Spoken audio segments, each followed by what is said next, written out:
No. Yes. Right, evening all. Thanks for turning up. We've still got our window open and the sun has just started to come out first time today. Funny old week again weather-wise. We've had no rain whatsoever. I know them down south have had quite a bit, and quite a bit more than what they wanted. And I know they've got it down London tonight, because Ben's back down there. But us in the Midlands, nothing. Not a tiddly squat. It's forecast a few times, but that's normal weather aid. Hot luck. Right, first photo. These were taken last Saturday, which should have been Pete and myself's birthday party. Pete being my twin brother, but because of the COVID crap, obviously it was cancelled. This is my mate Dave and his sons Lee and Scott, which had already booked the Saturday off for me due, which I should have had. But they couldn't exchange it, so they had to use the day up. So they come down from Chesterfield and dragged me out, led me astray. Dave's mate on the right, Barry, come with him as well. Barry and Dave judge out the beach at our shows. So that was meeting up outside, which was ideal, perfect weather. Better than sitting inside with a bloody mess. And then Dave gave me a little bag of tricks and asked me to open them up, i.e. my birthday present. Special Reserve, established 1951, Mick Polney, composting, 100% original. Brilliant. I don't know whether I like the box more than the inside. Stoke, can you hear you? Underneath it, happy 70th birthday, have a bossed in time, best wishes for Mason Chesterfield. Brilliant. Oscar, come in here. What was inside? Saddler's Peaky Blinders, Black Spice Rum. That will be for a special occasion. You also give me a t-shirt. This is the day after. As you can see, I'm a bit worth wear. Don't touch my glasses, Dad. Can somebody mute, please? I'm still here in the background. Top. Right, few cards I had. I've got a sense of humour. £2, yeah, bung that on. Like it. I always like these. A brother as brilliant as you deserves a pat on the head. Can't get much crap around here. I thought that was quite apt. Eddie got that sinking feeling as his boat was full of leaks. Like it. This was apt. He hadn't yet managed to make a call on his new smartphone, but he had got 70 photos of his left ear. In fact, I got through to the quacks during the week, and the wench receptionist asked me if I got a smartphone. I said, I'm sorry, I ain't got a bloody clue what you're on about. I've got a mobile, that's this. So, that call was apt. And I thought this was good. At least the dog loves me. Tosser. Love it. And Ben bought me a light com fan, solar powered. So I bung that in the end of the greenhouse. So the fans on my chilli, Boston. Make compost, not war. That was another one. And that top was off Paul. Good man. So the last week or so, it's been hot in here. And there's our grandchild. Toys all over the place. That's the fan we have on us in the bedroom. Obviously during the day it comes down and the hound takes charge on it. Taking it for a walk. I'm still borrowing the comfrey, so I'm chopping that on a Monday morning still down the plot, opening up with different materials. Obviously there's my shredded paper, lure rolls, whatever. That lot is I think it's Amsterdam off Paul. Different bags of him. There's a bracken, so I'm going to chop that up a bit more. Normal different ingredients mixed up, the smaller the better. There's the hound doing a inspection. Putting that in my bin as normal. Don't forget, this is the bin now, top of the garden. I'm filling that one up. Level it out, give it a good watering. A bit of carpet. Water that one, and then put another carpet on top of that. Keep them too moist, and then bung the lid on.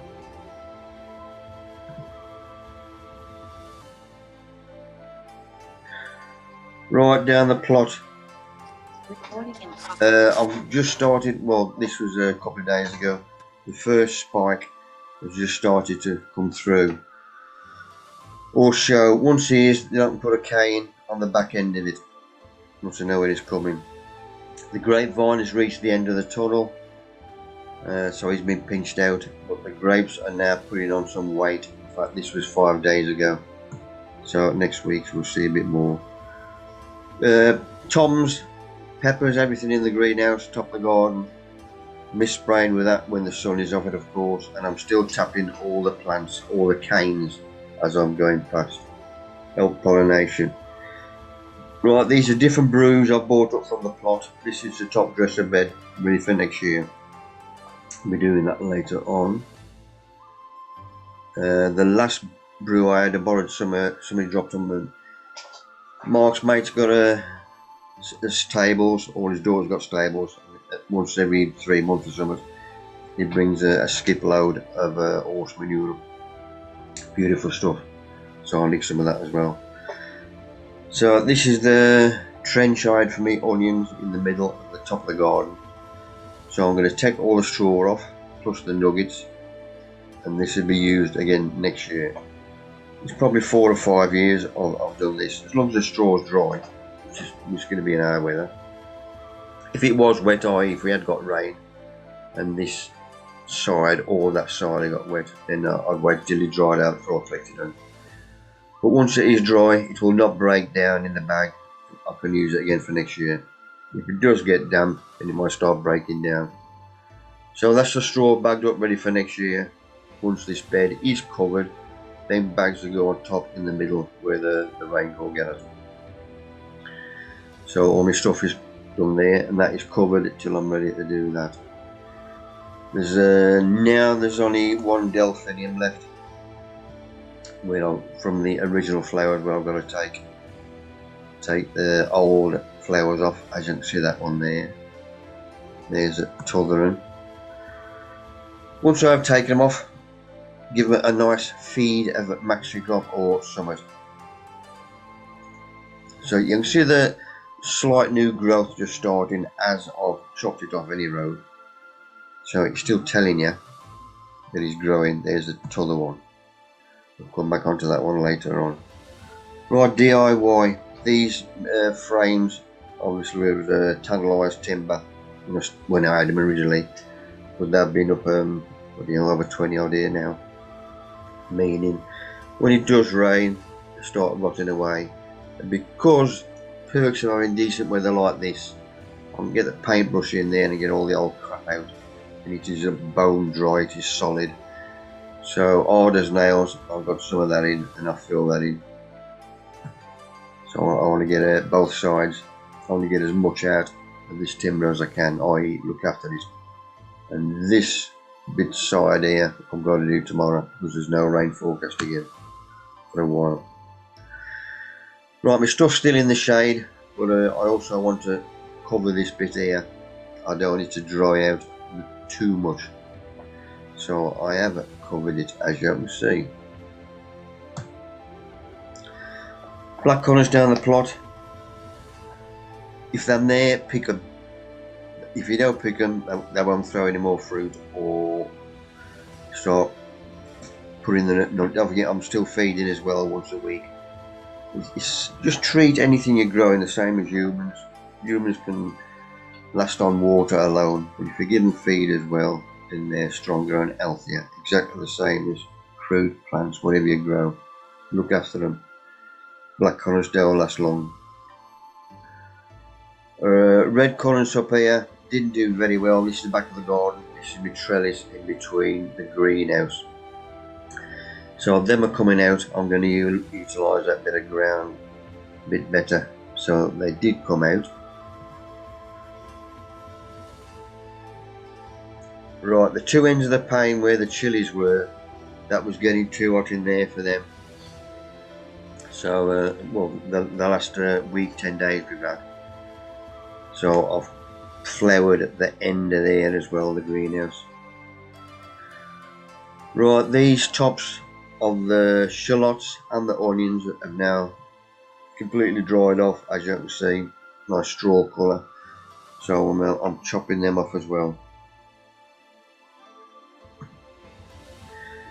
Down Wilco I saw these, $2.50. I'm looking at these blackberries in the middle.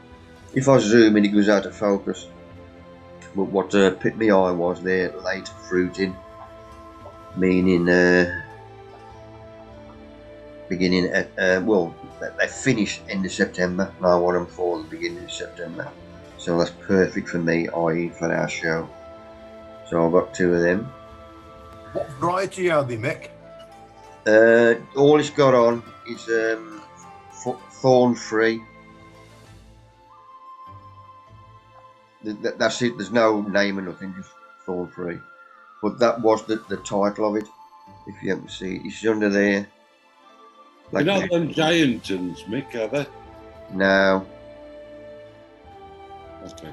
I should have you won't googled regret it. it, Mick. Sorry? You won't regret it. No. Mick, you know that stuff you put, the flour you put on the greenhouse? Yeah. Can you put that on polycarbonate as well, or is it just glass?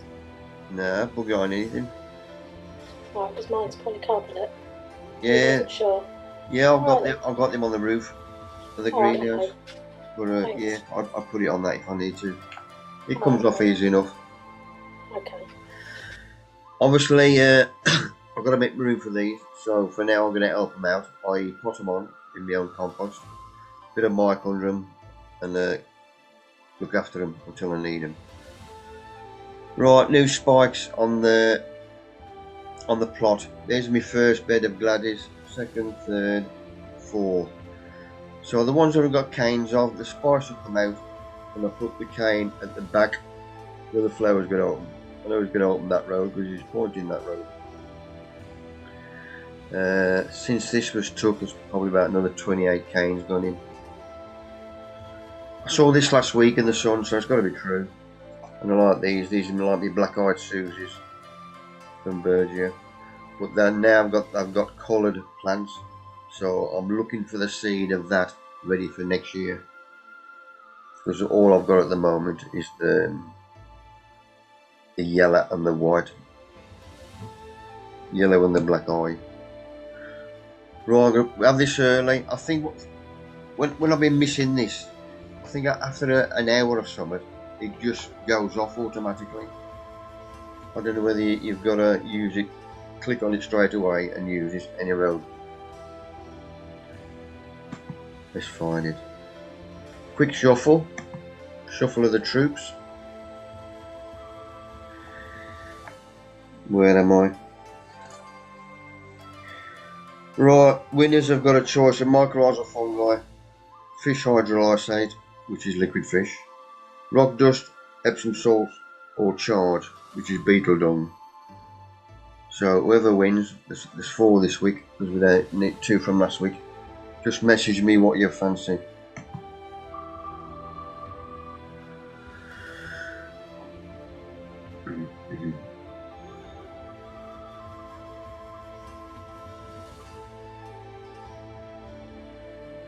Mark, you cool dude.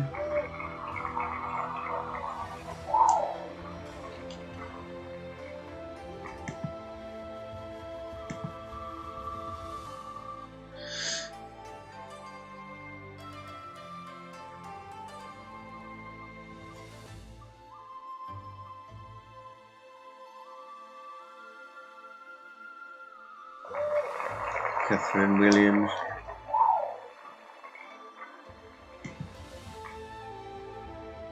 Two to go.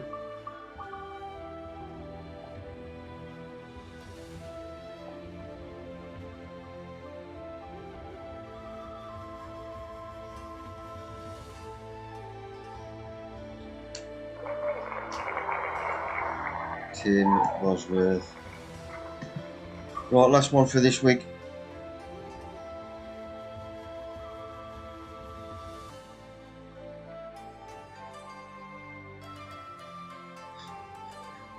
You have to come twice close, Susan.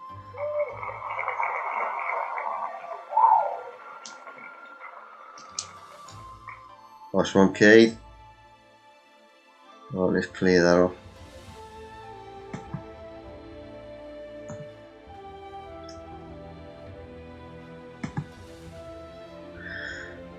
Right, Gladdy. This is one of Steve Medicate's, who has a plot in Brum. He showed us around his plot a while back, if you can remember. This is his first Gladdy he's had opened up. He put this photo on the Facebook group of the British Gladiator Society and was asked if he would be interested in the online shows that we're doing again this year. British Gladiator Society, obviously got to be on Facebook, but anybody can join it, and they did the online shows last year, so I put mine on, and I got 3 or 4, not winners but seconds and thirds, which I was quite chuffed with. If we go onto that one, you can either get these off the group itself, or you can copy them. I just copy and paste it. It's basically the judging guidance, what I'm looking for, meaning you're going to have the whole of the spike in the picture. Well, obviously in the vase you're going to have somewhere to hold it up. Where am I? Number 8. Peter, myself and others are available on Facebook to advise as to the classifications or other queries if needed. So you can get on the group and ask them if you're stuck with something. They will help you out. Making an entry, it tells you what you got to do to put your photo in. You go onto announcements, which was on the front page, and just do what it says there. If you don't know the variety or you're unsure, just put unknown as it says there. But it is worth a go, and there's different classes. The primlers are the small ones, obviously, but just have a look on the group itself if you're going to join it, or if you ain't got any idea whatsoever. And there's also a class for 1 Spike Novice. That is for anybody who hasn't entered before and won a first prize. So get them in there if you're growing them. Flaunt them. This I messaged Nigel Cole this morning. He's you can just talk earlier on his Gladdies, if you remember. And the shows kick off Friday, July the 30th to the 6th, which is Friday to Friday. So it starts next Friday. So if you've got a Gladdy that's open on the Friday, take a photo of it and bung it in. If it's not ready, then keep it for the end of the week or the week after, because there'll be weekly shows now. This is good in the sense, like for me last year, I had loads of Gladdies. Because it's hard to get them if you're trying to grow for a show. You got to grow bloody loads like I do. 5 beds plus me ones up the back garden. But to get them ready for that show day, it's bloody hard. I mean, everybody's in the same boat. But for this online show, that's why you got more of a chance of putting them in. Well, you can put them in. As soon as I'm ready, bung them in the show. But it is worth doing. Right, first guest speaker tonight is Neil Hans from Warsaw. This is part 2 of his progress on his plot. If you remember, he was on earlier on, and he won with his heavyweight Cabbage last year. You ready, Neil? I am, mate, yeah. Good man. All yours, mate. Okay, mate. This is my Yorkshire Green Cabbages, Yorkshire Green Lakes. I've grown some in buckets and some on the trench. These are the ones in buckets which they seem to be doing really well. And I just water them 3 times a week. Twice with just normal water, and the feed I give them is nettles 1 week, and I feed them the other week with comfrey. Okay, mate. These are my trench legs, my trench Yorkshire Greens. I'm doing really well as well. I measured them today, and they're all around 12 inches round at the moment.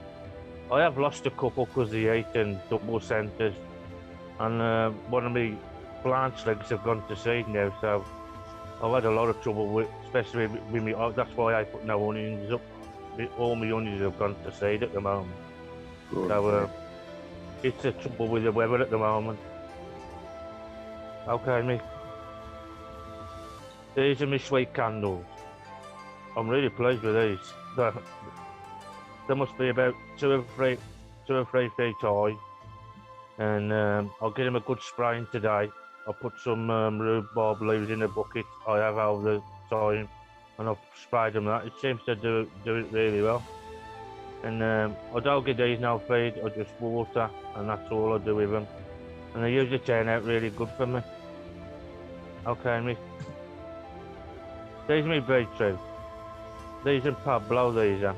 I've been using for the last 2 years. I've tried red ice, but I don't seem to get the bulb as good as I do on the Pablo. So I've had these. I've got nothing attacking them at the moment, so I'm happy with them. I'm really doing well. I've got the bulbs are really nice growing, so hopefully it'll be all right for the shows. Good man. Okay, mate. These are my sweets. I'll tell you, these are really massive. These are. I had a look at Neil's photo tonight, and they're about twice as big as these. So, as long as I don't burst open, I should look all right. There's no virus in them. There's no. I've got one what's gone to seed, which you expect it really, with the way the weather is. So, I've got another 5 to go on. So, hopefully they'll be all right. All I do is water these. I don't feed them with nothing. So. Hopefully everything's okay for the show. Okay, mate. These are my Blanche Lakes. These are the Berwick Lake. I've never grown these before, but my mate at the allotment, Chris, he got me some off Ali Houghton. And so, obviously, they look really well. They're about, I'd say about 14 inches long. About 8 round at the moment, so I'm outstripping the pendulum proof. Okay, mate. These are the pendulum proof. This is the one what I had one got to see, and it was about 8 inches round by 15, 16 inches high. It was about the best one I had on there. So I was really a bit fed up with that. But the beds I'm doing really well now, so I've eventually sorted out the problems, and these are the ones I finished second at the Midland Pot League Society, which is a good thing really, because that's got all the top growers in the Midlands in it at the moment. So hopefully I can do well again this year. Good man. Okay, mate. Right, these are my Maras. They've gone absolutely wild. I've tried cutting them down. Every time I cut them down, my giant maras, they come back in the vengeance. I only water them. I'll give them 2 gallons of water at the moment until they start fruiting. I've had a couple of fruits set on them, and I should try and give them a bit more fruiting. But obviously, I'm doing really well. So that's it, mate. Okay, mate. Right, these are all my heads on my lakes. I've got 5 Bradley lakes, which I will start shaving them about the end of August, so I can start having them at the end of September, beginning of October. I've got 2 Pendle lakes and 1 Yorkshire Blue on the allotment. At home I've got about 3 Amelias. I'm going to try and get some Yorkshire Green off somebody. Obviously, Ali Elton, we had enough him last time, so hopefully I can get some more off him, because I do like the Yorkshire Green. And the Yorkshire Blue, that was off Ali Elton as well. Because I had some Yorkshire Blues off John Salisbury, what he done this year. He had them off Peter Kelly, what nearly broke the world record. But they've been very good. I've got 1 left out of 24. And my mate Ali Adams, he's had the same problem. He had the same leak, and they all rotted at the root plate. So I think he's got 1, maybe 2 left here. So they must have been the way they took them off. I can think of. But I've got some. If anybody wants any Bradley lights, you can have some, and I'll send them through. You just give me your name, and or you send it to me, and I'll send them to you, no problem. I've got 5 heads anyway, so there should be a lot on there anyway. Okay, mate. Good man. These are my croissants. Last year, we did start to try and show me and my mate. We did want to go into the shows and what have you, but you've got to start thinking you can't do everything. So I've just put about 14 purple celebrations in a bed, and I'm going to have them for a time. If they come any good, I might just drop them in a show, but really speaking, you should put them under covers and what have you, but hopefully that come good. I did have to spray them early on, about June, because the black fly was attacking them really bad. So I did spray them, which I don't like to do, but I have to do it, or I wouldn't have had none left. But everything's looking okay there since I sprayed them. I put them down to 2. There's 2 stems on them now on each plant, and there's some started to come out now. So hopefully they'll be all ready for the show. Okay, mate. Right. These are more my dahlias. This is the one I'm going for now, in the flower part anyway. There must be about, I don't know, about 120, 130 dahlias on the plot.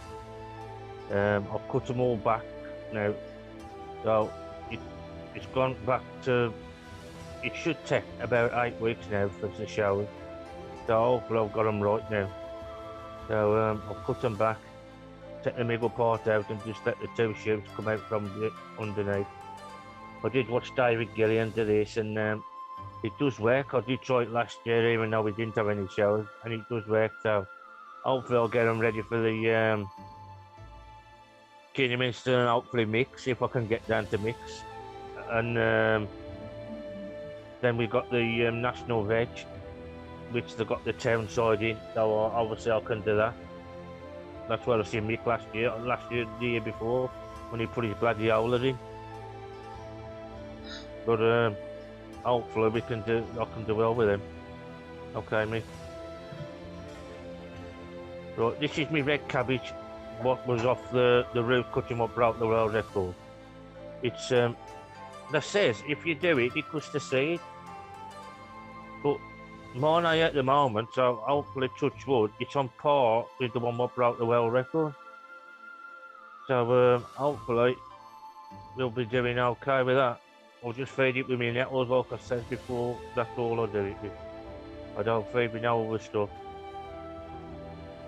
And everything's alright. I've been a bit dull this morning. I've got some rhubarb leaves and put rhubarb juice and put it all over the top of it, stop the white fly on it.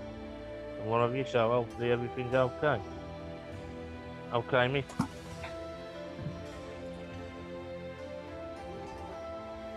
Has that gone back to mate? Nah, you must have put it on twice. Nick, you've got your hand raised, mate. Question? Yeah, on the cabbage, Neil. Yeah. What seed's that off? Is that the Cornish? No, that's the red cabbage, that is, mate. I'll tell you what, that looks pretty impressive, to be honest. That's off me root cutting what I broke the world record with, mate. Yeah, it's nice. Got one hell of a head on it. It has, mate, and that's what it done last year as well. I got two what I had seeds off, what I come fifth with a few years ago, and they've got little heads compared to them. I had all these seeds just come off the same person, off Kevin Forte. Yeah. But I had 2 massive ones last year. I've just took all my seeds off me one. Well, I died sick for world record, but it was on the same part. I've got all the seeds off that today when I was down in Lockman. I cut them all off because they was all ready. So before they fell on the floor, I just took them off. You don't grow them in tyres or anything like that straight in the ground? There's a tyres underneath. Yeah, same as me. Yeah. Stops the slugs. Yeah. Thank you. Okay. Nigel, got your hand up, mate. Question? Quick and Neil, regarding your rhubarb spray, do you chop the leaves up and how long do you leave it in the water before you actually use it? Well, I've had it in for about 12 months now, mate. Right. The bulbs. I don't chop them up, I just throw them in. Yeah. I just put them in and they rot down. Okay, right. Does it stink like comfrey, does it? Yeah, it's bad. Yeah. But I don't like the neighbours next to me anyway, so I keep it in. It upsets her, like, you know what I mean? I'll get me 2 barrel, how's it? That's it. Just upset your neighbours, don't worry about it. Thank you. Okay, mate. Steve Chambers, had you got your hand up earlier on or not? Before we move on. Yeah, I just wanted to say, Neil, if it's all right, I'll have some seeds, mate. What, off the Bradley Lake, mate? Yes, please. Well, do you want seeds or do you want the grass, mate? Because I could leave one to go to seed, or I can get you the grass. What sort of grass? Do you smoke it? Yeah, you can smoke it if you want to. What you do, you chop the seed head off, and it throws up little grass seeds, and them like little artificial plants of the plant itself. Yeah, I'll have one of them, Neil. Yeah, I'll send you a few down there, mate. I'll get your email off Mick. Okay, Yeah, no problem. there's loads of time yet. Neil, I think with the people on here, most of them, first timers and that, they prefer the seed. Oh, the seed? Because they can do it later on, can't they? Without having the grass, you've got to start early. Okay, Yeah. then, mate. Know what I mean? I'll let one go to seed then, and then I'll Yeah. send him seed down. Good Cheers, man. Neil. Boston, next one. Done that one. That's the one, mate. This is my green cabbage. I've got 4 the same, like that. Absolutely. The best I've ever grown. Best I've ever grown. My mate said this is a man who comes second at Malvern. Not last year because it was on us, of course, but the year before. And he sent me, mate, some seed down to send them for me to try. And I've tried them and I'm absolutely massive. I'll just give it the same feed as I give the red cabbage. Absolutely tremendous stuff. And like I said, I'll give this some rhubarb stuff today as well. So I'll just give it my same nettle feed, and it's doing really well. I've got my marigolds out the back. I've got sweet peas at the back of it as well. Stop all these flies and what have you. So hopefully it can come good this year with the green. I finished 4th the year before, so hopefully I can get a bit more up there with that one. But it looks really well. Nick, question? When did you start your cabbage off? When I started in both off of the first week in December. Oh, okay. Some people start them off in November. I start mine in December because I'm a bit worried. Because with me doing the leaks and everything, I just wouldn't have no room in my greenhouse. So because they grow tremendously at the start, don't they? So I start mine December. First week in December. Cheers, thank you. Probably usually about the 6th, mate.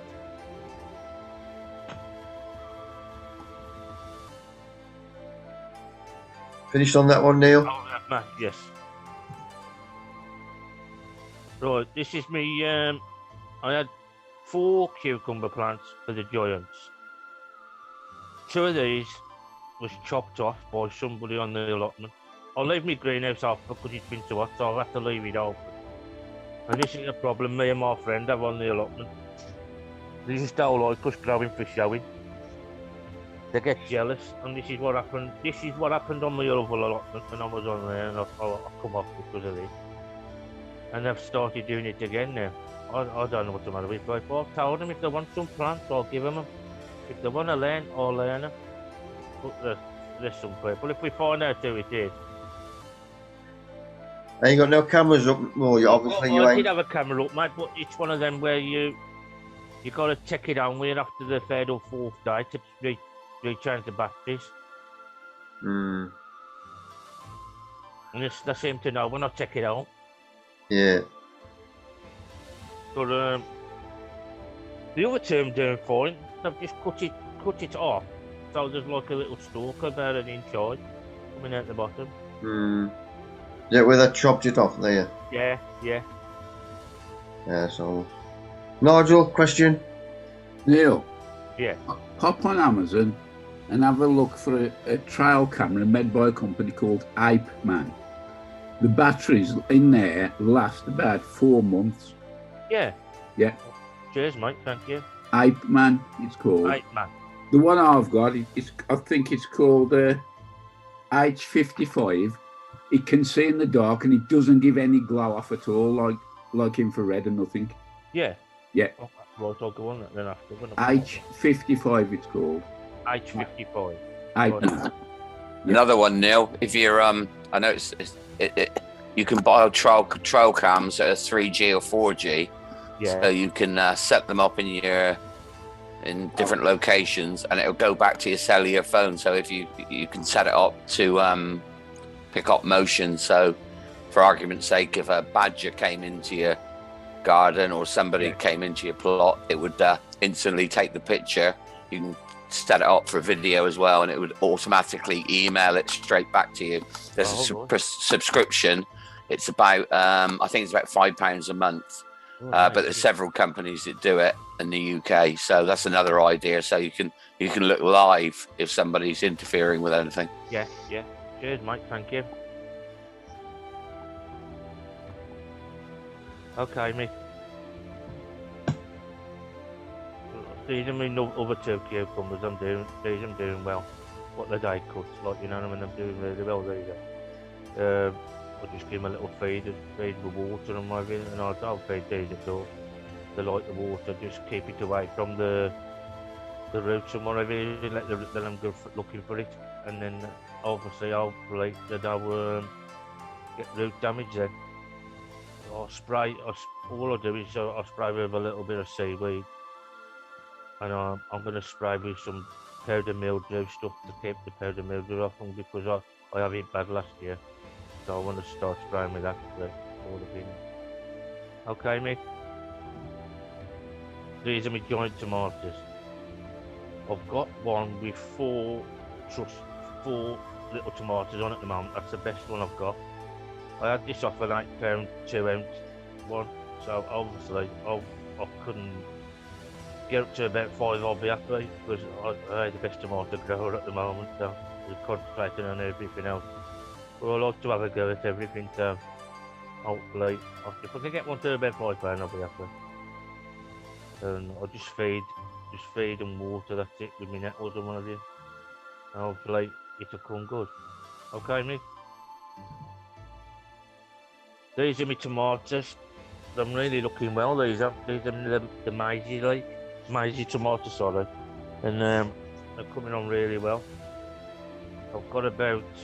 I've got 5 in one side, 5 in another, and they've all got about 6 or 7 flushes on now, so I'm going to knock it off at the top when I go down tomorrow. Then I've got 6 or 7 flushes. I did see John Salisbury's thing. I didn't know. Once you get 5 or 6 tomatoes on each flush, to knock it off, and then you get a better tomato on it. So I have tried that. I'm going to try that this year and see if the size is better. Because I usually leave them just to grow how they want to. Obviously take the side shoots out and whatever, but John Salisbury said take it down to 5 or 6 tomatoes on each flush.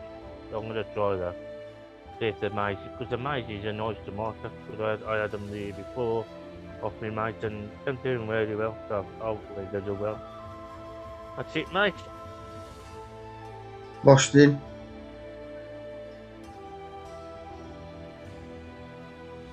So, Mick, if anybody wants any cabbage seeds off my red, and I don't mind giving some away for this show, but I ain't giving them on any other one. But I'll give them on here, mate. I don't mind that. Yeah.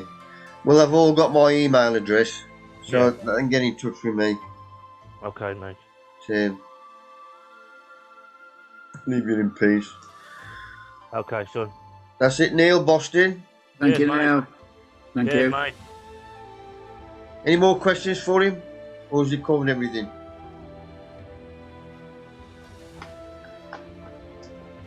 Neil, you're my star. Cheers, mate. Okay, so I'll mute me now, mate. Good man. Don't forget our show. Right, this was last Sunday down Lidl shopping.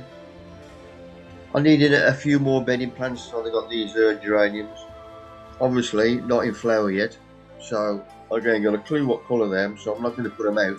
There's no in my luck, I'll put them somewhere where there's a gap up the board at the back garden. And when they do flower, it'll come out red, and it'll be red next to a red plant. So I'll wait till they do flower, And then if you can see, this was just getting the stuff out. It's quite a bit of stuff now, even bags of compost or plants. There's coming in some right bloody mixtures, i.e. the grind mixture. Now this one here, I opened this up to have a look what this was. If we zoom in, same photo, but a bit closer. These got loads of straw in, or something similar to straw that's dried off. But that bloody shocked me there. That's a stone, a small stone. This was in their compost. And it's like quite a few of the compost that are out nowadays. People are getting bloody all sorts in it, and it's crap. Remember, when you bury a body, cover it with endangered plants, so it's illegal to dig it up. Follow me for more gardening tips next week. I thought that was a good one. Right, if I'm going past the plants, greenhouse, peppers, whatever, spray them.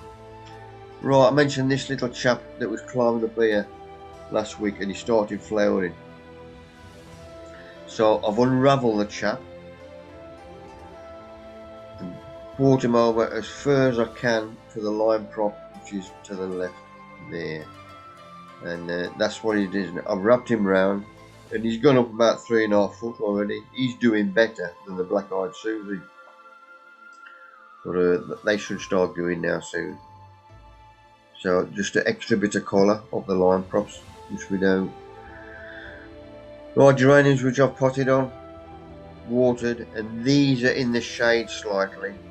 I don't want them in that direct sun we've had the last week or so.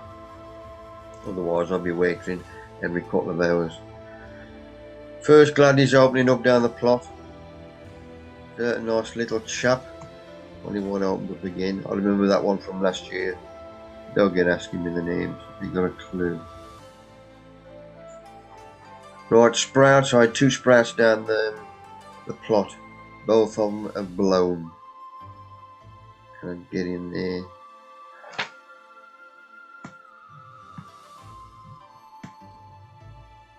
As you can see there. That's just me not looking after them, i.e. don't let them dry out. Too much down the plot. Coco Bougainvillea, love it. I've got 3 of these now in small pots. I remember most of them when I was from Lidl. That was in that colour pots. 2 of them still are. He's one of the old ones. You can tell the stem's got a bit of thickness on him. One of these 2, I thought he'd make a Boston bonsai, that colour leaf. So I'm going to bonsai one of them 2 next year. Send for a new pot off eBay or Amazon. Colin, thank you, sir. Right, ventilation in the greenhouse. I've got 2 windows that are self-opening, i.e. automatic. The door's permanently open and the other window that hasn't got automatic. That is wedged open wide as a strapper. These small fans, these are what I use in the loft. These are plug-ins. Obviously, if you haven't got power to the greenhouse, then you're solar powered, but there's loads of fans about, small and large. But these are ideal. And you can see where it's plugged in down there. And this is a double adapter because I've got 2 fans, so I bought them both out the loft into here. It's just I know I'm only small, but it's just a bit of extra air movement, and with that blowing on the plant as well, it strengthens the plant because the roots have got to hang on. Right, my mobile raised bed, top of the garden. This is what I borrowed out of a skip, if you remember. And it's to extend my gladys, because I filled all the raised beds down the plot. I ain't got much room up the back of the garden, but this is perfect for me gladys. I've also put spare gladys in the background of both sides, but not too many. But this one here, I thought, because whatever raised bed you have, every year it sinks, and you can see where this is dropped. Now, when I started off, this was full to the top, but the rain and you watering, obviously, it settles it. So what I'm going to do, I've got my own compost. I'm going to lift all the straw off, raise the height of the bed itself.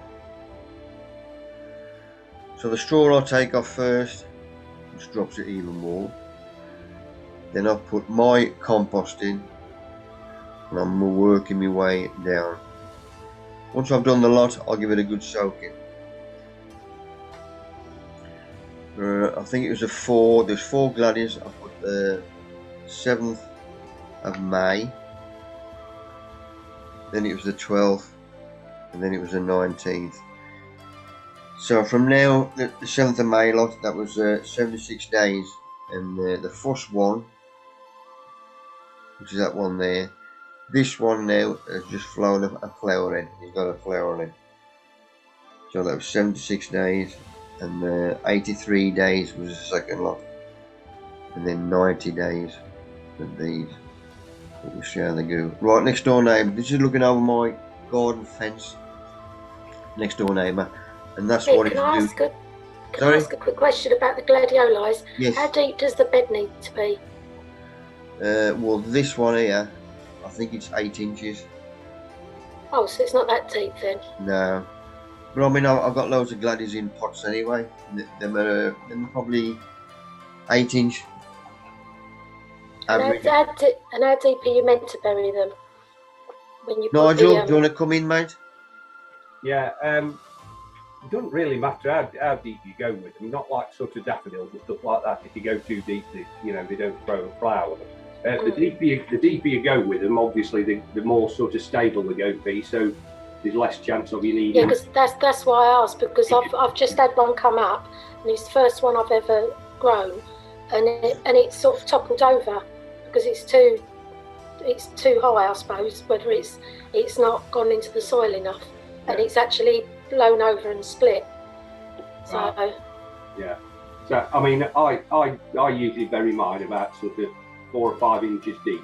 Because I'm growing them for showing, I'm putting a cane up to everyone because I want them ramrod straight anyway. Ah, yeah. See, I've not got cane up against it, so But, I mean, I'd be, looking at mine on my plot, they're about the same as Mick's in the picture here. So I wouldn't be thinking of putting a cane up to them until I've got a flower spike up to them. Yeah. See, mine's about, with the flowers on it, it's probably about 3 foot, 4 foot high. Yeah, I think I'm useless at measurements anyway. They really need some support unless you've got the corm down about 8 inches or so.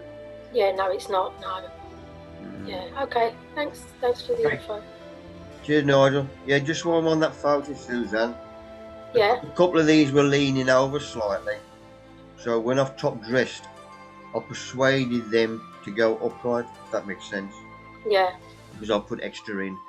Because Nigel says, because this one now has flown a flower, not open yet, obviously, but by next week he would have opened. So you will see a cane behind him to help him out.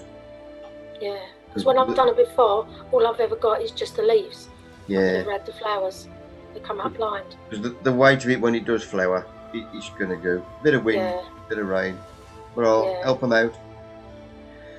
So I've done the lot, give it a good watering. Next door neighbour's greenhouse. This is how he shades his tomatoes.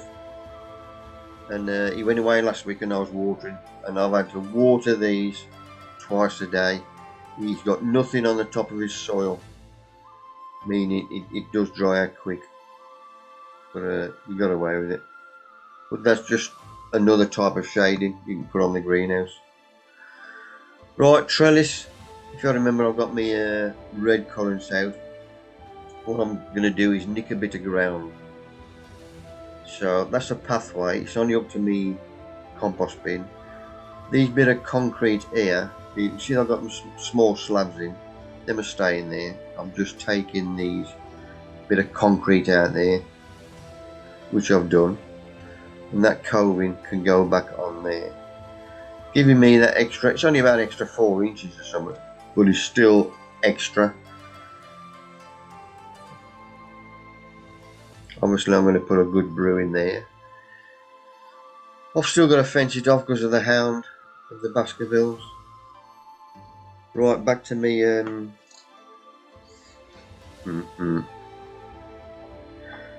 raised bed back garden. If you remember this, I cleared the straw off and the nuggets. I bagged them up ready for next year. Nice day, bit of time on my hands, couple of hours, so I thought let's give it a go. I got a few bags from up the plot or the shed. This first one was sheep muck, dried and shredded. Can't get it round by us. Sheep or seaweed or what else can we get? Well, them are the main two we can't get. My mate Gavin down South Wales, luckily when he come up last time, he bought me some of this shredded, dried sheep muck. Beautiful stuff. So a handful of that went on all over. So a handful square yard. Spent mushroom compost. That goes on. Seaweed. He dried and shredded this as well, which was brilliant stuff. Can't get in the Midlands. Next one, spent tops. Batham's Brewery. Gotta get brews. Gotta get rid of it. And these before they got rid of it, that was paying somebody to take it away. Then they found out allotmenteers love it, and the chap who works for them, who has the van over the weekend. Luckily, he's got a plot on my mate's site, and their allotment is chocker with spent tops. And it's surprising how quickly people understand that it's a natural product, so it's going to break down. Just use it as a top dressing or composting ingredient, anything, mulch, beautiful stuff. So we get that delivered free because I need to get it out of the way. Sprinkling that goes on. Next one, spent coffee grounds. This is dried and broken up. I don't want the lumps in.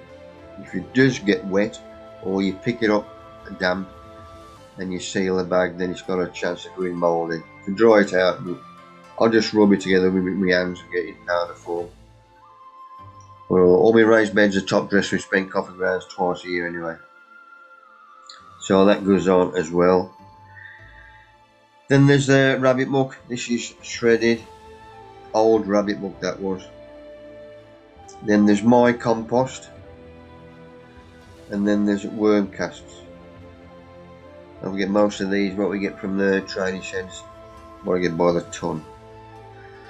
And then this is some of that oss muck that was dropped off down the plot, i.e. just nuggets. The wench got the osses, it just goes around in the field and picks the nuggets up and piles that wherever it piles it. Meaning the stables aren't used, so there's no straw in it. So all I do is get a nugget and just rub it out with my hands, open it up. The smaller the ingredient, the quicker it will break down. Exactly the same as the composting. So I spread over it again. It's getting dark. I can only just see. So we'll come back tomorrow. It's now tomorrow. Right, this is fresh rabbit muck. As you can see, because it's still got straw in it. But loads of little rabbit nuggets, which is perfect. Next one, rock dust. That's the last one to go on. Good sprinkling of that. And then a good soaking, and I mean a good soaking. I'm watering this for about 10 minutes. I don't want just the top soaking, I want this to go right down. And then I cover it. Nature will now do the digging for me till next year. Exactly the same as my compost bin. When I've got the carpet lid on top, well, I fill my bin every week anyway, so I haven't got to do a moisture check. But if I weren't doing a moisture check, I'd lift this in 2 weeks time. If it does need another soaking, then I'll give it another watering. But I should say that will last at least 4 weeks before it starts drying out, because I've got a cover on it, I've got a lid on it. Exactly the same as having a lid on the compost bin. If this does start to dry out, then that brew you've got underneath that growing medium, the soil, it is just ticking over. If you keep it moist, it is living, it is going away. Boston stuff. Second guest speaker tonight, Paul Davis, is giving us a small update on his progress so far. You ready, Paul? Yes, Mick, can you hear me? Good man, yes sir. Loud and clear. Okay, Jared, thank you. Right, this is what I was hoping was going to be my big tomato. It started to ripen up, as you can see. It started to get soft. So I cut it off today, brought it up home, weighed it up. Biggest tomato I've ever grown, so I'm really chuffed with it. I've been using all the nutrients that my sponsors are giving me now. I'm continuing with their program that they set out for me, and as to yet, everything is just absolutely fantastic. Everything I'm using it on, I can't fault it in any way. Everything looks healthy. I can't really say any more than that. This is definitely the biggest tomato I've ever grown, and I've done nothing different other than use the nutrients that they've given me. So what else can I say? Okay, Mick. There's me holding it, so you get an idea on how big it is from looking at it. It was actually in pounds. It's £2 4 ounce. So I have got other tomatoes on the plant. I haven't thinned it down. I haven't took anything other than the side shoots off. I know people say you should thin them down, everything, but I consider myself still a novice, so I'm still learning. We'll just have to see what happens with the other tomatoes that are still on the plant. Hopefully they'll get this big, or hopefully a little bit bigger. So I'll keep you posted on that. Okay, Mick? Just on that one, Neil, do you do heavy tomatoes? Yes, mate. Do you thin out at all? It's just saying what... Yeah, I'll pin them down to 2, Mick. Oh. Yeah, I've got about 6 or 7 on at the moment, Neil. No, mate, knock them down. If you want to get a bigger one, I used to leave them on, but you know Chris Evans. Yeah. He told me to thin them down, and it does work, mate. Yeah. Because So I I've got grew one about 2 years ago. I grew one to about £4.5. I know it's Right. as big as there, and like, you know what I mean. But but it's still good, isn't it? Yeah. You know, if I was you, thin them down to 2. Some thin them down to 1, mate. It's your preference what you want to do, though. You know, but that looks really nice. It looks bigger than what you said it was. Well, it does look a fair old size, you know what I mean? But I'm really chuffed with it, mate. I am really chuffed with it. I'll say that I've tried it a couple of years. Yeah, a couple of years now, and that's the best I've ever done. So all I've done, I started off early. I've used the nutrients that my sponsors have given me, and like I say, that they're still coming on the plant now, really nice. But another thing is supporting them, because I actually made a framework to support that one out of wood, and I made like a little bench for it to sit on. And for ages, that one was looking really good. It was as green as grass. Oh. But over the last week, it's just gone red because another one that was on there still, that had gone red, and I reckon maybe that's what made that one go red. Yeah. What you could do, mate, is put some netting over it to stop the sunlight getting into it too much. No, right, okay, yeah. Because the other one that was on there, it was one of them freak ones with about 6 or 7 buds on it. Yeah. But that never really come to anything. It stayed like that, 6 or 7 buds, and it was just like 6 or 7 regular tomatoes all joined together, if you like. Yeah. How do you pollinate them, mate? Hey? How do you pollinate them? With a feather, normally. Yeah, I use one of them electric tough brushes, and it seems to work a lot better. Yeah. I just went round it with a feather. Yeah. Actually, a pigeon feather I found on the allotment. Oh, right. And I just picked it up, went round it, and brushed around the flowers. And mate, yeah. Well, it seemed to work, you know what I mean? Yeah. But yeah, I'm really chuffed with it the way it's gone. Because I've never got anywhere near that before, so no. So I'm well chuffed. But I might have to, I might have to look into thinning it down now. Then, in that case, yeah, definitely. Nigel, got a question, mate. Nigel, got your hand up. Nick, sorry.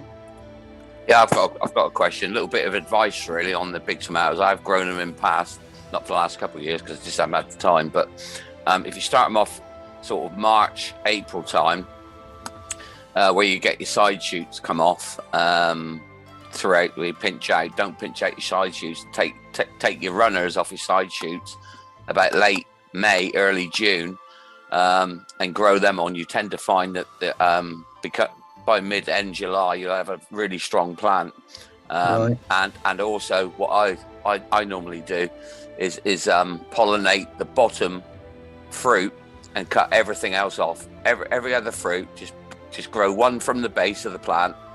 If you get a mega bloom, as you said, lots of different flower heads.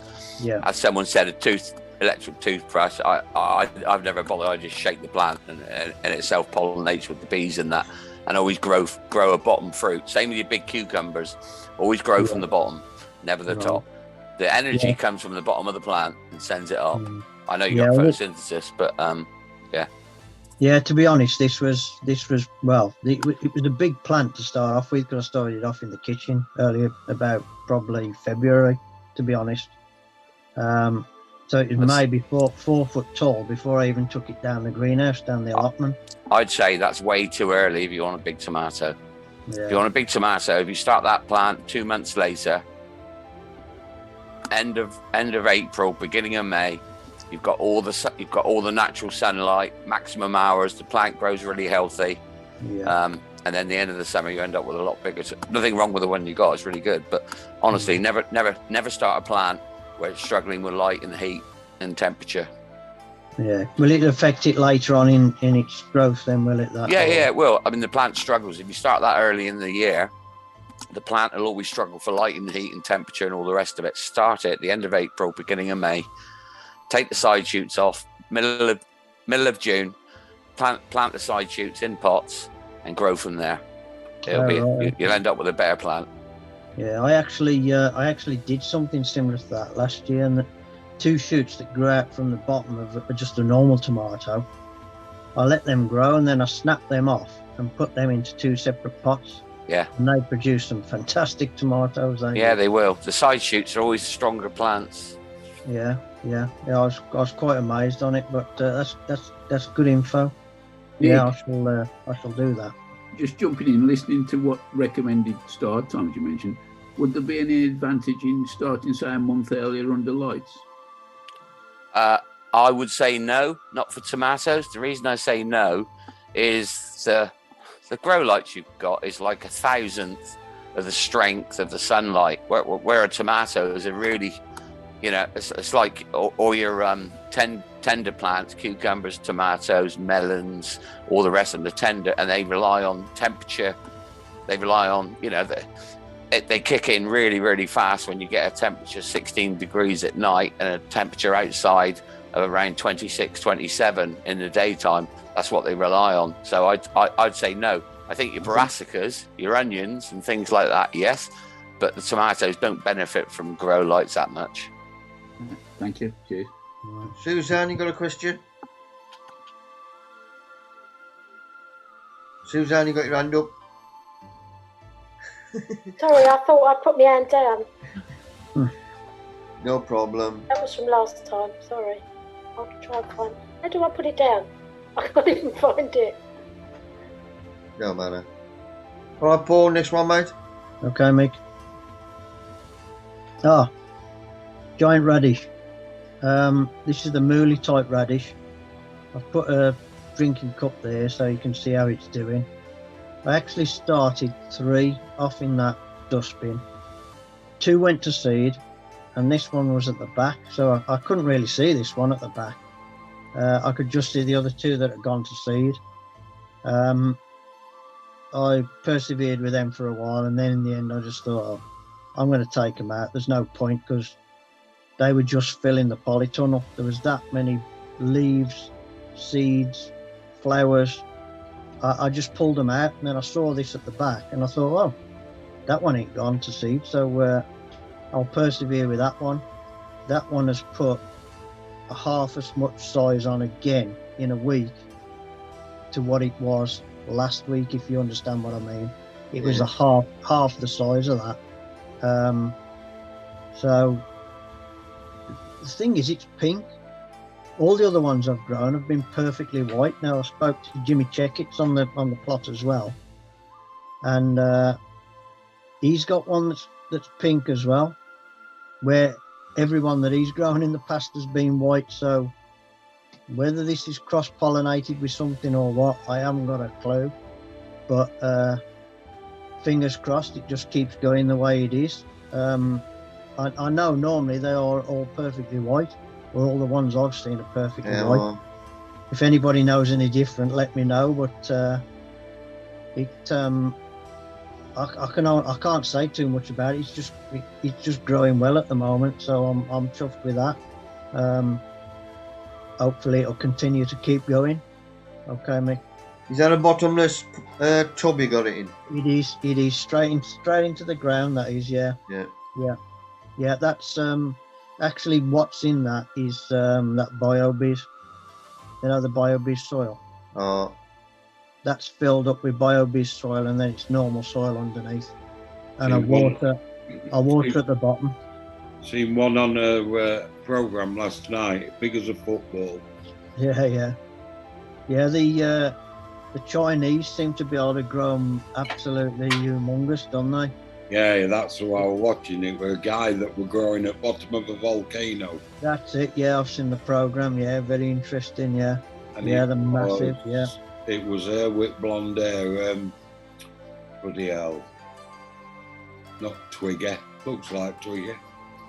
Yeah, I it don't was- know. I do remember seeing it, but it was a couple of years back, I think, when I watched it originally. all his vegetables were massive because of volcanic ash. Yeah. It's right at the bottom of the volcano, isn't it, where he grows them? Yeah, Yeah. that's It's all right. rock dust. Could be, mate. Could be. Yeah, but it's amazing. These are the I don't know whether you saw the picture that I put up earlier on in the year, but these are the actual giant chili pepper plants, and they're the longhorn plants at the back. So the first two you can see are the giant chili peppers, and the back two are the longhorn. As you can see, they're lovely and lush, lovely and green. I'm doing the complete program that the guys set up for me and told me to use. So I'm using all evaponics nutrients. I'm also using a product that's called liquid ice, which is from them, and it's supposed to stop any stress coming on the plants through heat. The only thing I can say is I don't open the tunnel during the day, and the last time I walked in there it was 46 degrees inside. There's no wilt, nothing. So that product, it says to me that product's doing what it's supposed to be doing, and it's stopping wilt. It's just stopping the stress on the plants totally, and they are really looking really lush, really green. I can't be more happy than the way they're growing at the moment. So again, I can't say much more. Okay, mate. That's one of the peppers. That possibly is just a little bit smaller than the world record last year. That one's still green, where the other one was red, obviously. So I've got great faith in that. What I have noticed, though, is with these plants, with the nutrients that I'm feeding them, where there was only maybe 4, 5, 6 fruits on the plants last year, this year I would reckon there's 12, 13, 14 fruit on there, and they're all blossoming. Whether I should start cutting them down, taking them down, thinning them down, I'm not 100% certain. I say that one's right at the bottom, like Nick said earlier, that's one of the first ones that came on. So I'm guessing that's getting all the nutrients at the moment, and that will go until it gets to where it wants to be, and then that'll start to ripen. And then we'll see what happens with the others. But again, I'll keep you all posted on how things are going in a month or so, or 2 months, and we'll see where it goes from there. But I just can't knock anything at the moment. It's really going well. Well, you can see how green everything is. You know what I mean? It's not Mm. There's no yellowing and nothing. It's just looks so healthy. I am watering near enough every single day. I will say that. Keeping the bed moist more or less every day. Feeding every other day. So it's quite a heavy feeding regime that I'm giving it. But it's maybe plain water the one, feed the next. But again, as you get to know your plants, you look at them, you think, no, you don't need anything today. I'll just give it plain water, or it's looking a little bit yellow, I'll give it a bit of feed, you know what I mean? But that's down to yourselves. You all know how your plants are doing. You all get to know how they should look. So we'll see what happens. Okay, mate. With these, when they're green, then they start turning colour. Yeah. Like it's just doing there. Do you reckon them still putting on weight, or they stop growing as them turning? Well, I'll be honest. The one that I took the world record with was like that, and then it continued. As it started to redden up, it filled out. You can still see like there's that's not like completely solid round sort of thing. There's indentations in it and stuff like that. Yeah, well, as it started to ripen up, as it started to go red, all that, well, you can remember the peppercorn, it was uniform all the way around, wasn't it? Yeah. And that's how they went. It went to that like uniform size all the way around. I honestly think that it also it must have been that PK bulk stuff that I used, one of the nutrients, and I think it actually filled it out and made the skin a lot tougher. So it like thickened up inside.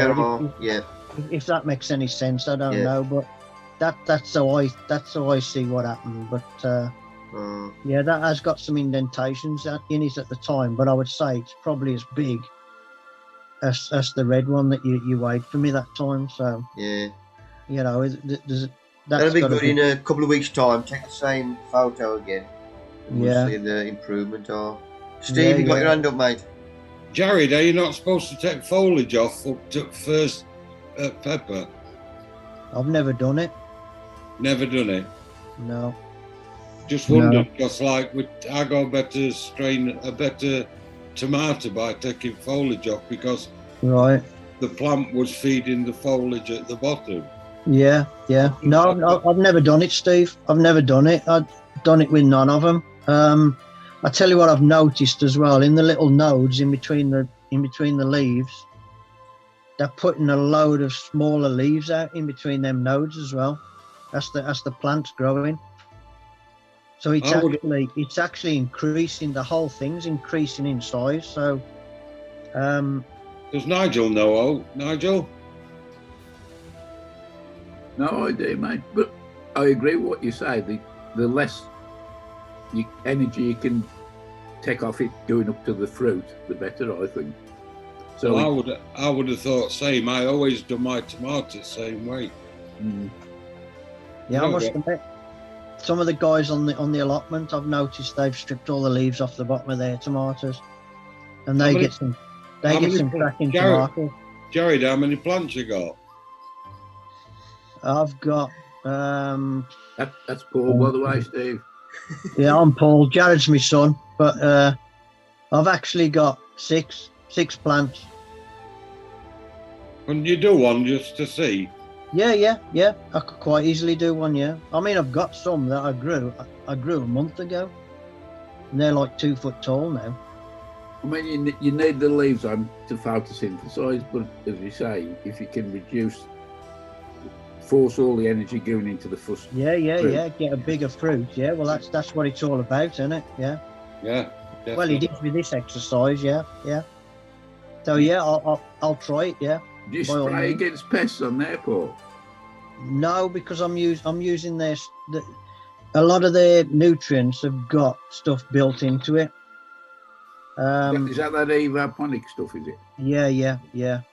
They reckon if you stick to the program that they've got, it tries to build a healthier plant, which automatically wards off all the pests and diseases. But they do have something called force field, which I haven't got yet. Right.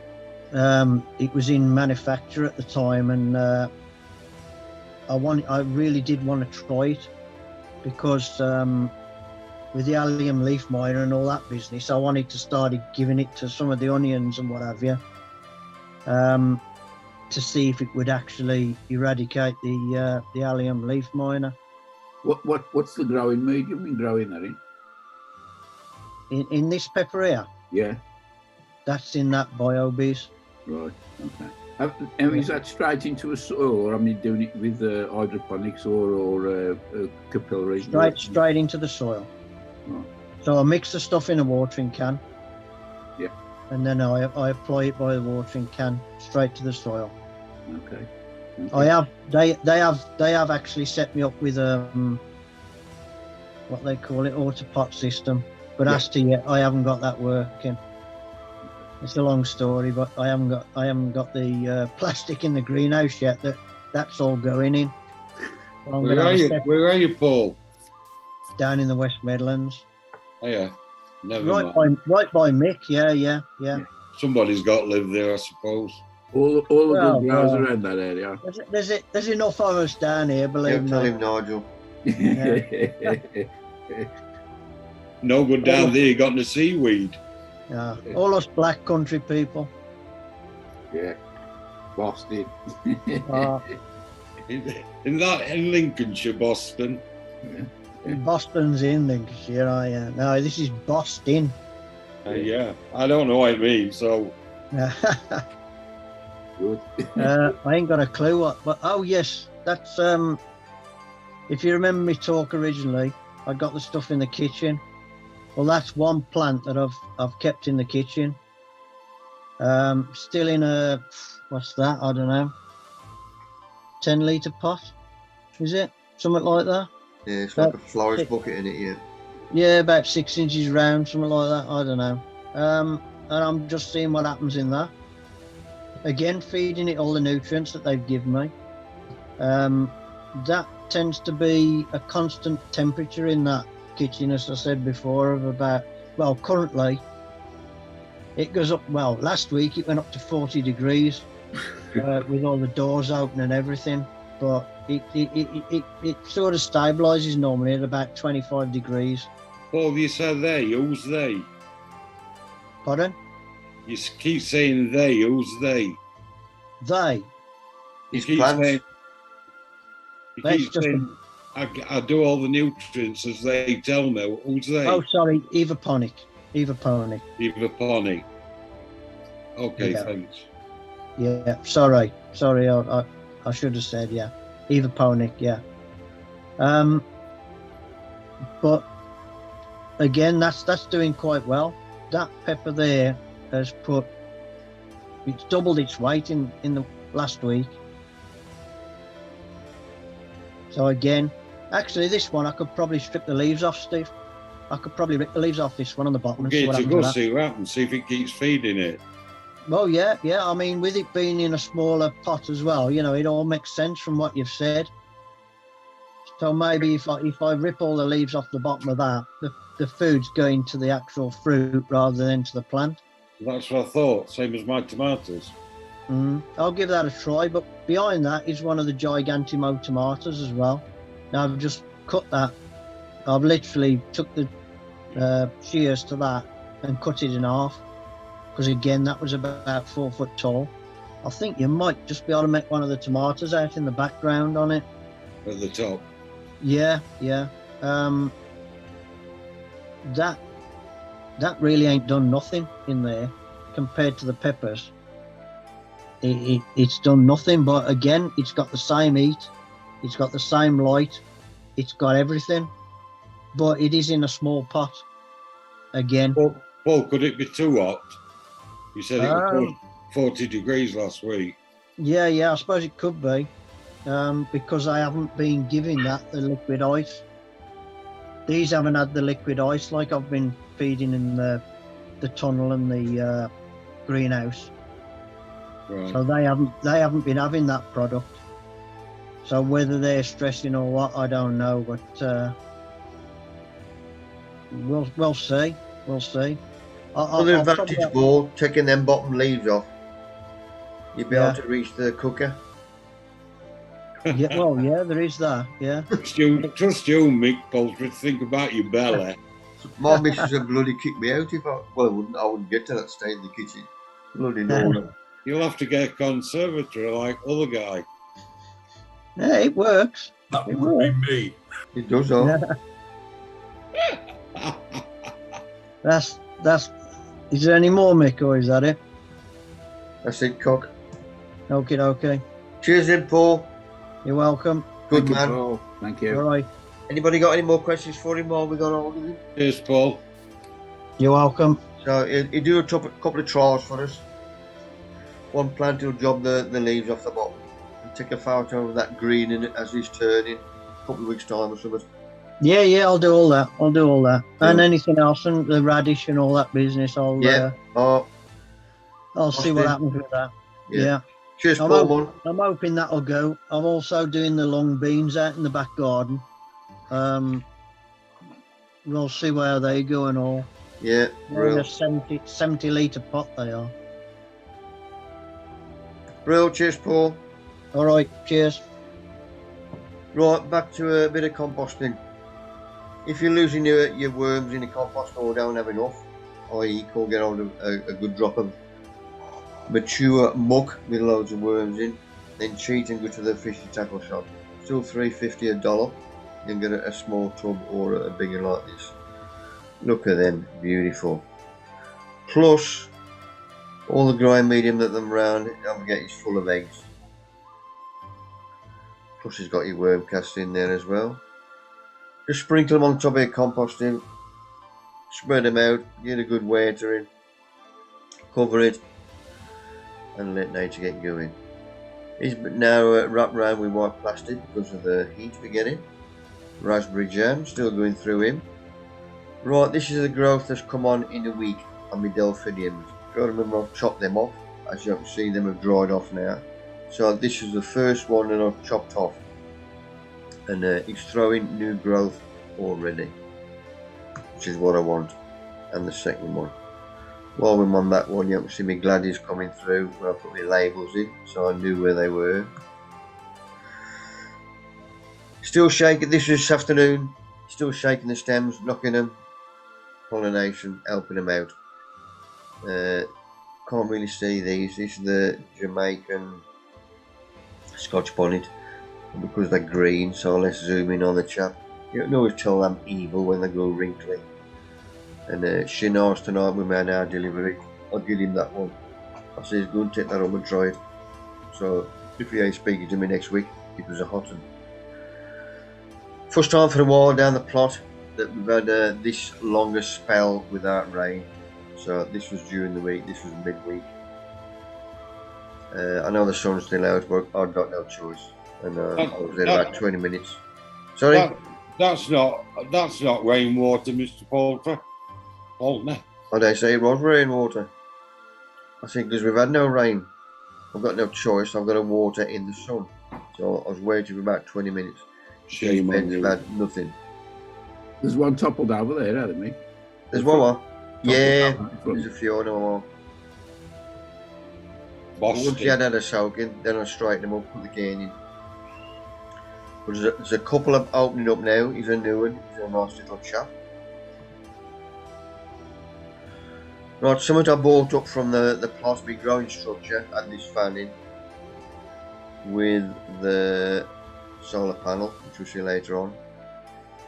These are now all turned upright, and that fan is on permanent when the sun's out, meaning air movement around the onions and the shallots. I can see no sun on whatsoever, shading, and that's even better shading now. Ease up. There's my solar panel. 9 mile up just in case we get the wind, so I'll take him down. But that is working. Right, shallots. Good thing about shallots, this is an exhibition and that's pickling. That's how they dry out once you've topped and tailed them. You always get a split skin or whatever. And then you rub them off finger and thumb. Now, underneath it's always goes round. Most of them anyway go round to one colour all the way round, which is a good thing about them. It doesn't work with onions so much, but that's what a judge is looking for. Same colour all the way around, same condition. So I just rub it round finger and thumb. Any Dolphins, obviously they go straight in the bin. Like there's 4 Dolphins there. There's got a bit of disease on it. That one has got a soft neck and then so bloody haywire anyway. So, but that was the only Shallots exhibition and the small one pickling that went in the bin out of all of them. So I was quite chuffed with them. So now everything I mentioned before, stand them all upright.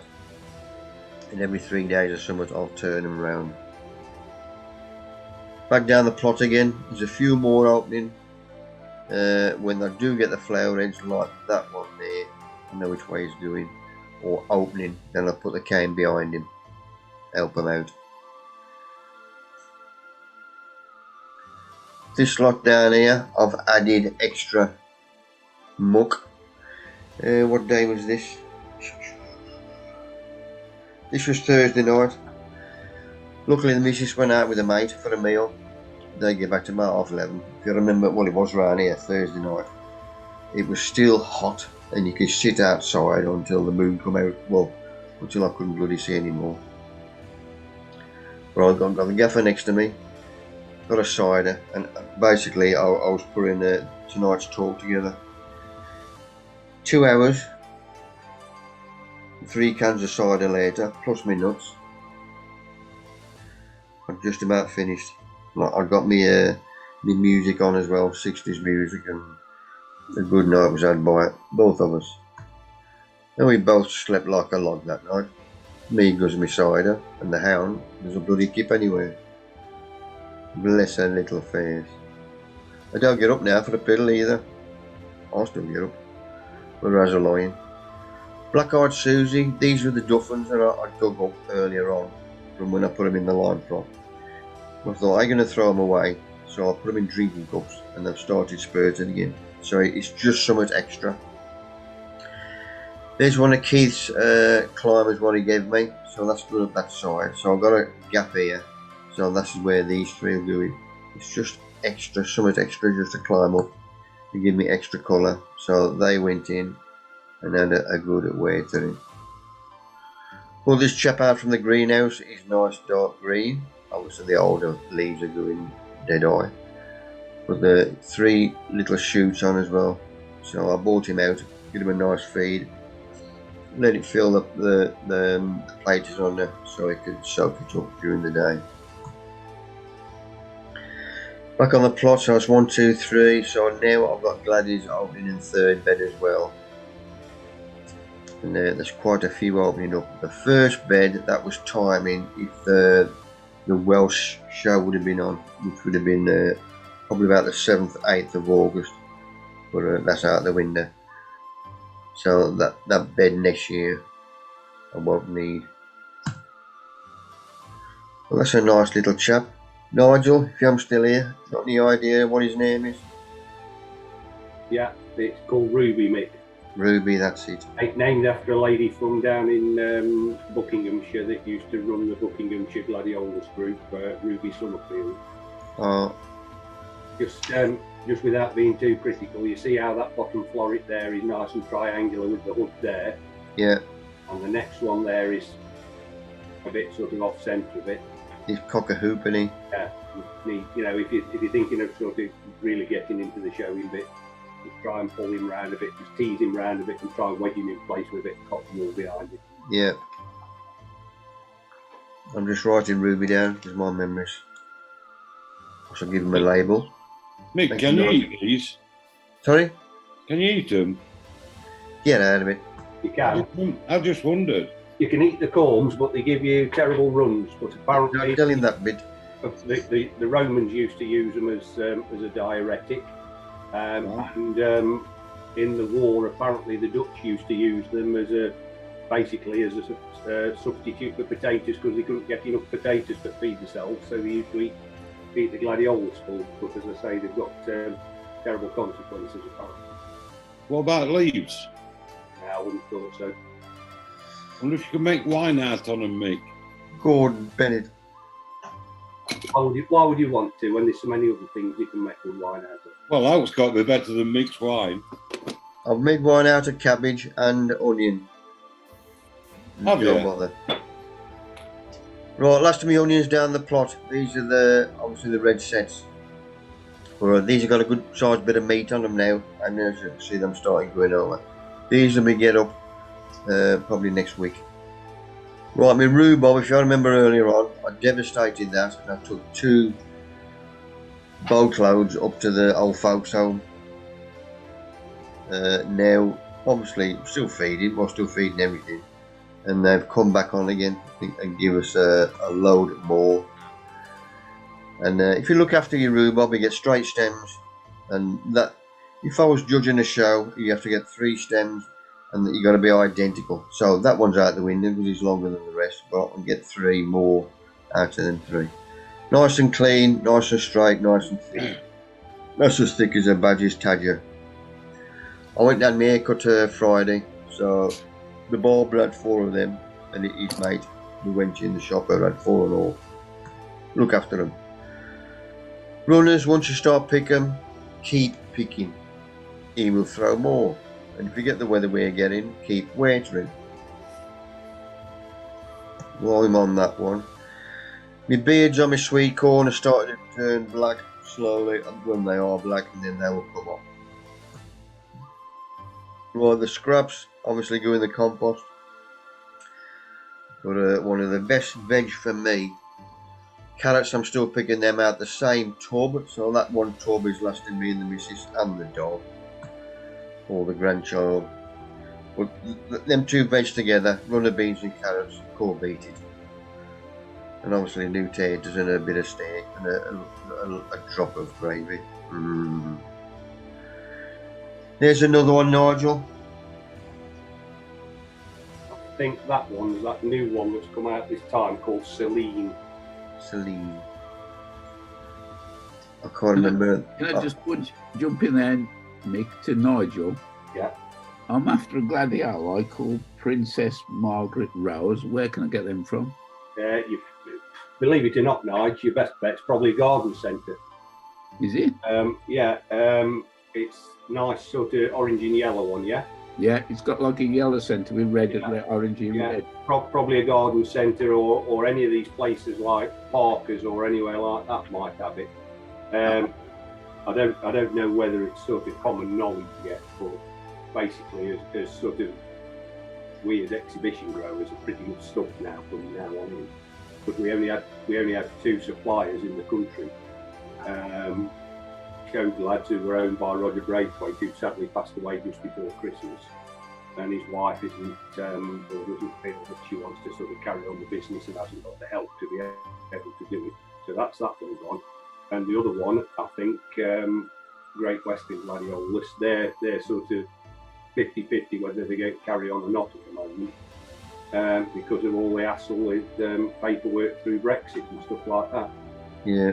Is there anybody who has like a national collection of these? No. There used to be one. There used to be an old garden place. I think it was at Stourport somewhere that used to have a collection, but there was nothing sort of special in there, and you know there was no sort of system behind it, if you know what I mean. They weren't growing sort of specific types or anything like that. They just sort of called themselves the National Collection, but it was I've probably got a better collection in my garden than they've got. Sort of. That Princess Margaret Rose is pretty widely available in, say, places like, Doby's, Parker's, garden centres, places like that. Okay, I'll have a look there. Thank you. Okay, mate. Lovely, cheers, Nigel. Now this I think is a new one for me again this year. Whiten, but he's got a pink throat. You'll just about make the pink throat out there. Plus the green inner inside. Any idea on that one, Nigel? not particularly, Mick. It's not one that sort of immediately shouts out to me. And there's that many No. things to tell you the truth. You know, it could be any one of a number of Yeah. cultivars, really. But it's unusual with that pinkish blush in the back of it. Any idea where you got it from? The new ones I had was from Showglads.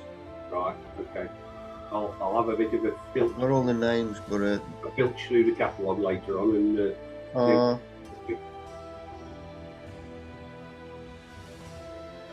I think that's an old one. With the orange and the yellow throat. I've had that a few years. Right, back garden, sweet peas. These chaps was growing up. Obviously the wind's going to catch hold of them, so I thought I'm going to train them along. And that's what I'm doing. And I'm doing well. Because I think there's only three peas in there. But obviously I'm picking to get more flowers on, like anything else. Deheading. But next year, to start off with, well, I've got them already. I've got all scented sweet peas, which is a bit better for us lot and the neighbour. Bougainvillea, love them. They've just started out, they've all got flowers on now, the heads. Should have renewed this photo. But the light white little bit in the middle sets it off. But I love the colour of them. And the white and the red, looking up to the other side of the garden. There's the hound's pig, squeaky pig, which is bloody devastating, which is doing there. But black-eyed Susie, then we just started climbing up and opening up there as well. I put a good extra muck in there as well, the spent mushroom compost, worm gas, muck. So I'm umming and ahhing. This might be me blackberry. When I've put with 2 blackberries in, and I've trimmed this back. Obviously it'll be trimmed back a bit more because nobody looks this side of the flowers. So I might have them in there. I don't know yet. I'm still umming and ahhing. Or it might be fruit trees. See how we go. This is that dwarf cucumber somebody brought down the shed and I was going to bin it. Nobody come down who wanted it. No, already got one. So this is why I bunged him in, and he's doing well. And this was Lynn's climbing spinach, if you remember. Originally it says you saw this at a show somewhere, and it was a wall of these lot climbing up. As you can see the runners off. There's about 10 coming up, but I've only got 2 lengths of string. But these are going haywire. But taste is good as well. And next Wednesday, I've got my first talk for moons. Obviously, I've done the zoos, but this is Donegal Road allotments in some coalfield, only up the road. And I'm doing a practical demo. This is composting raised beds and anything else I can get in. Just over the weather as well. But I'm looking forward to that. Because I can flog my stuff as well. And they're looking forward to it. Because they can learn. But I'm getting more talks in now, which is what I want. And that's it, people. I could do with a couple of people next week with an update. If you've got any photos, anybody who's going to update with photos, if they could let us know. I'll send you a few about Vladdies are doing, Mick. I'm about a fortnight behind you, but I've just got 1 or 2 sort of spikes just beginning to appear. Whether there'll be brilliant. Whether there'll be any colour or not, I don't know. But I'll drop you a couple in. Boston, cheers, Nigel. Mick. Yes. Steve and Nigel said earlier about stripping my plants down, stripping the leaves off them. Yes. Yeah. Cut them off, or rip them off.